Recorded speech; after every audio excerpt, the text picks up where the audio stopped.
Alright guys, I'm going to be talking about EQing. I've gotten a lot of requests about how to properly EQ. And before I get started, I'm just going to show you a preview of some of my mixing, my most recent song, so I don't waste your time. If you think it sucks, then you can just stop watching. So anyway, here it is.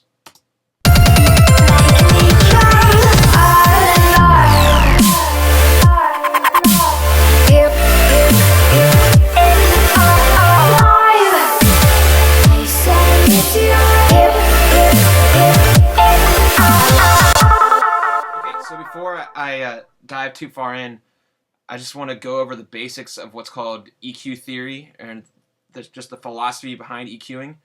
I have this chart here that I found really helpful. I'll post a link to the article where I found this because it's a very good article. But basically, think of EQing as you have a box and you're trying to fit things inside the box, but you have to, organize it and give everything its own space. You can't just throw it all in there. Everything has to be a space, its own unique space carved out. Like you can see here, the vocal track sits around, 2 to 4K, and then you have the guitars filling out the mids, and then the bass has its space down below, and then the kick here. And, this is how the track is EQ'd. You cut the mids from the vocal track and the highs from the vocal track. You add the highs in the guitar, add the mids in the guitar, and that's just the very basics of EQ. When it comes to mixing electronic music, you got a lot more than just, of course, guitar, bass, and vocals. You have all kinds of different synths that you can, put in that fill out the mid and the high section. And I think a lot of guys get confused about, where everything's supposed to be sitting. I get a lot of messages, asking about specifics, like at what frequency range should I boost this and how many decibels. It's different for every song. You just gotta, use your ears and figure it out, and just mess with things. But what I'm gonna do is just go through this synth section and show you how I EQ'd stuff. That's the best way that I can think of to do this tutorial. Just so you can hear and see how things are EQ'd. So here's what it sounds like altogether.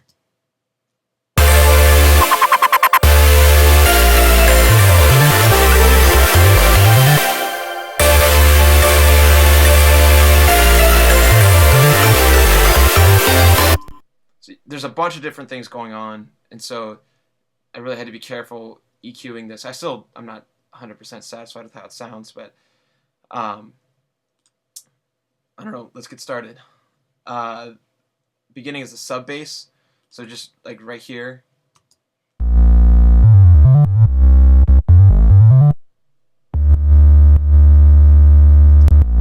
And that's just, the bottom, the glue that's holding everything together. And for your bass, you'd never want two basses going on at the same time, obviously. They'll, get in the way of each other. Down at the bottom, it's like you're pouring cement into the box that we're trying to fit everything in, and that's your bass. And, you let the cement dry, and that's your foundation. You don't want anything else to get in the way of that. So down here in this, this frequency range below, 200, 250, you just want one thing going on at a time. And I've also got the kick sidechained. I'll talk about that in a minute. But let's continue with the EQing for now. Right here, I've got this super saw.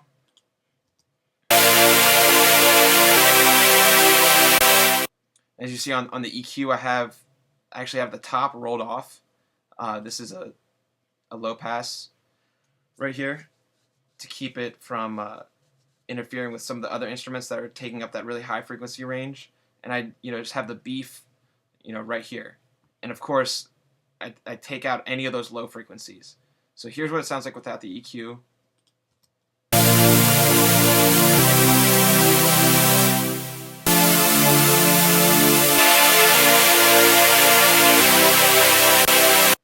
So we're taking out all that junk that's down here that's not really adding anything to the track that might be getting in the way of those low frequencies. That's what you want to do. You just want to clean everything up and take out what you don't need so that everything can fit together. This is just a little attack synth that I have to emphasize these bells. Here's what it sounds like. and that's to give these some emphasis.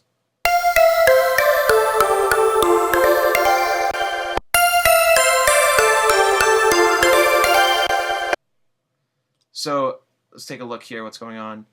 You can see this is a really interesting looking EQ. I took out a lot from this, high mid section right here. What is that? That's like 2.75K. Because I was listening to it while I was mixing it, and there was nothing helping out there. I'll show you basically what I was thinking.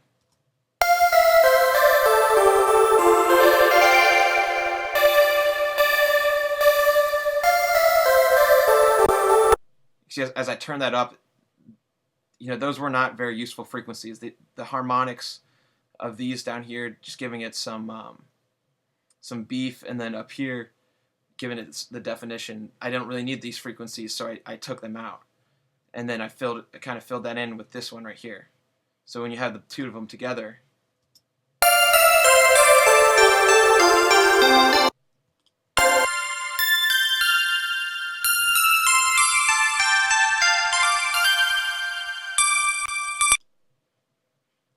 so hopefully that makes sense. You're just taking out what you don't need and adding in what you do. I mentioned before that I have my sub bass side chained to my kick, and it's basically like I was talking about with that box analogy, where you have your box, and at the bottom of the box you fill it with cement, and which is your sub bass and your kick as your foundation. And on the frequency scale, there's no more room. You can only have one thing at the bottom, in those frequencies below, 200. There's not room for anything else. Like at the top, you can fit a bunch of stuff in, in your box, any kind of supplies that you want, electronics, small pets, or urinal cakes, or, whatever you want to bring. But at the bottom, there's just room for one thing. So you don't want your kick and your sub bass to be fighting for room. You got to let them breathe. So one thing you can do for that is side chaining, and all you do is you put a compressor on your sub bass track, and then if you're using Ableton, you can hit this little arrow right here and then select side chain and the track that you want to side chain from, which is our kick. And I've got them both soloed right now. You'll be able to see in this meter right here, when the kick hits, the sub bass goes down, so it automatically turns it down and gives it room, so they're both happy in there together. So take a listen. You can look at this meter over here to see.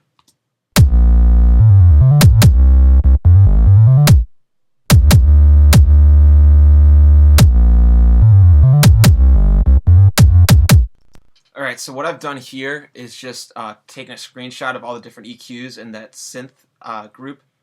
So these are all the different synths. So you can look at them as we go from one to the next. All of them, I cleaned out all the lows and everything with that. I put a high pass filter on all of them except for what's supposed to be there. Like this is the sub bass EQ right here. But it's all about cleaning things up, and at the same time you can see I've kind of cleared some space out here in like the 1 to 4K range in a lot of these EQs. And the reason I've carved out space for those frequencies is to make room for the vocals, which sit at those frequencies. So here's the vocals. Make me come alive. You can see how I have them EQ'd right here with a boost around this 2K range and these high mids. So I cleared out the space for those vocals by taking out the other EQs instead of just boosting the vocals really loud, which it's a common mistake that I hear a lot of the time. The best way to hear something is to make space for it, not just to turn it up. I'm going to take this EQ process a step further in my next tutorial, which you can check out right here. It's about resampling, and it's basically how to make your basses sound nice and fat and thick on the bottom end, and nice and clear and crispy up on the top end. So definitely check that out. I hope this has helped. If it has, give it a thumbs up. I'd really appreciate it. And if you like the song in here, it's premiering next Monday, September 17th on dubstep.net as an exclusive, and I'll post the link once it gets up and posted. So appreciate your support, Give it a thumbs up if this has helped you out. Check out some other videos and subscribe if you like it. Thanks.